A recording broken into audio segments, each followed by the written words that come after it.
हनुमान जी जो है भीतर लंका में विभीषण को जगाते हुए हैं और उनसे पूछते हुए जब अशोक वाटिका में पहुंचे और सीता जी के दर्शन करके आज्ञा मांगी कि मुझे भूख लगी है।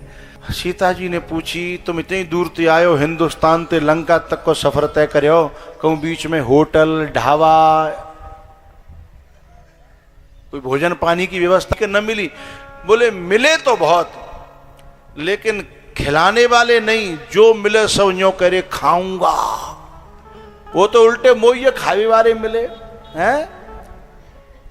कौन कौन? सुरसा मिली खाऊंगी, सिंह का मिली खाऊंगी, लंकिनी मिली खाऊंगी, बड़ी मुश्किल से। और सत्य बात तो यह है, संसार में जितने भी सागर में मिलेंगे, ये भवसागर है, इसमें जो भी मिलेंगे खाने वाले मिलेंगे, लेकिन जब भक्ति की शरण में जाओगे, भगवान की सीता जी की शरण में जाओगे, वो खाने वाली नहीं है, वो जगत को खिलाने वाली है। हनुमान जी ने कहा कि मैया भूख लगी है। बोले बेटा यहाँ बड़े बड़े राक्षस हैं तो खा जाएंगे। बोले मैया जब माते यहाँ तक अभी तक कोई ना खा पाए तो जिनको मुझे डर, तो बोले तू नेक सौ जी बहुत बड़े बड़े हैं, जिनको तो लंच है पावे को, जिनको तो लंच है पावे को। बोले नहीं मैया, भगवान का दूत दिखने में भले ही छोटा हो, उसका बल बहुत है। मैं दिखने में भले ही छोटा हूं, लेकिन मेरे पीछे राम का बल है और मैं बड़ा भी होना जानता हूं। बोले सही में? बोले हाँ। तो ने कहा मेरे संतोष का जी ने दिखाई दे। हाँ आए हनुमान जी ने साहब अशोक वाटिका में वो रूप दिखाया। सीता जी बोली अब खूब खाओ, अब कोई डर है? जब आप भी इतने बड़े बन सकते हो। हनुमान जी ने फल खाना प्रारंभ किया, लेकिन संग में पेड़ उखाड़ने लगे। तो कहा ने कि जी बात गलत है साहब, संत है कि वृक्षारोपण करना चाहिए, प्रकृति को उजाड़ना नहीं चाहिए, वृक्षारोपण करना चाहिए। और ये वृक्षों को उखाड़ रहे, फल खाएं कोई बात नहीं, लेकिन ये वृक्षों को क्यों उखाड़ रहे हैं? तो हनुमान जी ने कहा सुनो भैया, मेरी और मेरी जानकी के बीच में मैं उनके दर्शन करते करते विचरण करना चाहता हूं। अब उनके दर्शन करते करते विचरण करना चाहता हूं। मेरे और मेरी भक्ति के बीच में जो आता है, मैं उसे उखाड़ के फेंक देता हूं, चाहे वो मनुष्य हो, चाहे प्रकृति का कोई जड़ पदार्थ हो, मैं उसे उखाड़ के। और जब चरर चरर की उखड़ने की जब भयो, अरे साहब राक्षस भागे, पकड़े हुए के लिए कोई बंदर आयो, बंदर आयो, बंदर आयो। सुबह में से एक राक्षस ने आगे आयो तो हनुमान जी ने हल्को सो दयो सो ऐसो गिरो, फिर उठ्यो नहीं, उठ्यो नहीं। तो पीछे जो टोली भगी भगी आ रही काई, बाके ब्रेक लग गए। देख तक कौन से ब्रेक? Dish break. और ऐसे ब्रेक लगे कि आगे नहीं बढ़े। हनुमान जी कहें कि आगे तो आओ। बोले ना है, हमने देख लो आगे आओ। आगे आवे की हमारी हिम्मत, जो आगे गए वे देख ले। सो पीछे एक और टोली आ रही, आगे वाली तो बोली चलो चलो चलो हैं। सो आगे वाली ने कही जिन्हें ऐसे होनो होए भी जाओ। आगे वाले को दिखा दिया जो पड़ा था। लेकिन हनुमान जी महाराज ने साहब कछु मारे से कछु मर्दे से, कछु मिलय से धरि धूरे, कछु पुनि जाय पुकारे, प्रभु मरकट बल भूरे।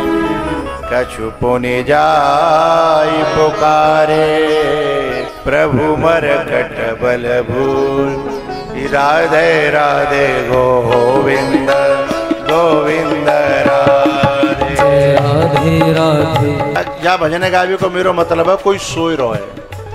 हाँ गोविंद राधे गोपाल राधे, गोविंद राधे गोपाल राधे, राधे राधे गोविंद गोविंद राधे, राधे राधे गोविंद गोविंद राधे।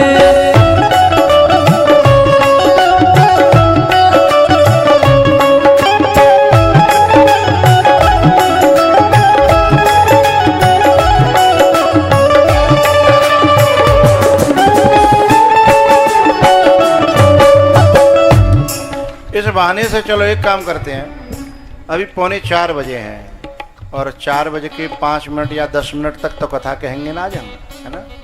तो आज पूरी कथा में न नाचबो भयो न गायबो भयो बढ़िया।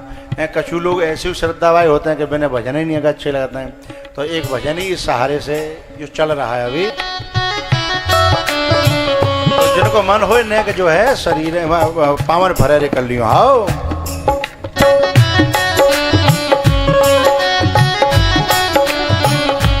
तैनू नजर नहीं लग जावे, तैनू नजर नहीं लग जावे मेरे श्याम। ओ मेरा सोना घनश्याम, मेरा सांवरा सलोना घनश्याम।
आशिक को तड़पाना ये तो अच्छी बात नहीं है, अच्छी बात नहीं है, ये तो अच्छी बात नहीं है। सच्चे आशिक को तड़पाना ये तो अच्छी बात नहीं है, ये तो अच्छी बात नहीं है, ये तो अच्छी बात नहीं है। हाँ ये मैंने भी ये माना, मेरे जैसे और कही है, मेरे जैसे और कहीं है, मेरे जैसे और कहीं है।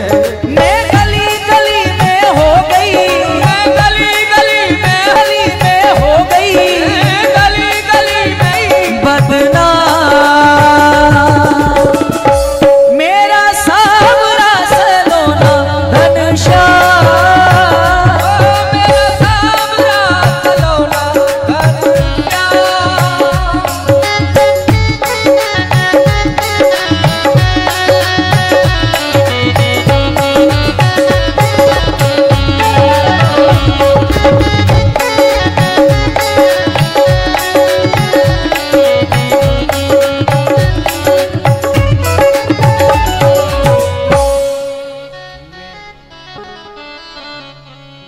मोटे मोटे बड़े रसीले वो तैनू नजर नहीं लग जावे, वो तैनू नजर नहीं लग जावे मेरे श्याम। मेरा श्यामरा सलोना घनश्याम, श्यामरा सलोना घनश्याम।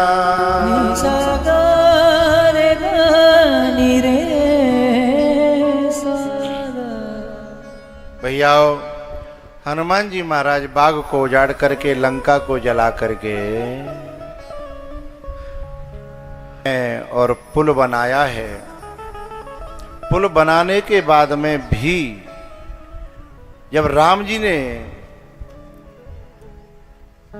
एक बार और कहा कि भाई लड़ाई जो है तब करनी चाहिए जब कोई उपाय न हो, क्योंकि लड़ाई में किसी का भला नहीं होता। देश का, समाज का, गांव का, लड़ाई में किसी का भला नहीं होता। दोनों भले ही उसने मेरी पत्नी का हरण किया है, लेकिन एक बार फिर अंगद को भेजा, ने जो है जाकर के अपना पांव जमाया और रावण से एक बात कही कि यदि तुम इस लंका पे अचल राज करना चाहते हो तो भगवान के चरणों में जाकर के झुक जाओ, तुम जाके राजा बन जाओगे, तुम्हारो आसन अचल है जाओ। रावण अपने गर्भ में बोल, ले मेरा आसन कहाँ अचल नहीं है, अभी भी अचल है। तो अंगद ने कहा, मैं एक छोटा सा बंदर हूं, तुम्हारा जो बल है तीनों लोकों में विदित है, और मैं एक बंदर हूं, जरा अपने आसन की स्थिरता को देखना। तो अंगद ने दोनों हाथ जो है और ऐसे धरती पे मारे, धरती हिल गई और आसन यूं गिरो और रावण यूं गिरो और 10 मुकुट गिर गए। बामे ते 4 खट खट खट फेंक दे अंगद ने, हैं 2 हाथन ते 4 लूट ले, और बाने 20 हाथन ते मात्र 6 लूट पाए हैं, और 6 खोपड़ी ने पे पैर के हैं, 4 नंगी करके हैं, और जब जैसे तैसे बैठे हो मुकुट पे, बापे आसन पे। अंगद ने कही, आपका आसन कितना स्थिर है, जरा बंदर के हाथों से देख लीजिए। एक छोटा सा बंदर हिला सकता है तुम्हारे सिंहासन को? तुम जिसे अचल समझ रहे हो, हैं अचल मत समझ। सिंहासन अचल करना है तो राम चरण पंकज उरधर, लंका अचल राज तुम कर, राम चरण पंकज उरधर। भगवान के चरणों में एक बार हृदय में रख लो और फिर देखो आपका राज अचल हो जाएगा। लेकिन भैया, जिनको अहंकार होता है उन्हें किसी की बात समझ में नहीं आती है।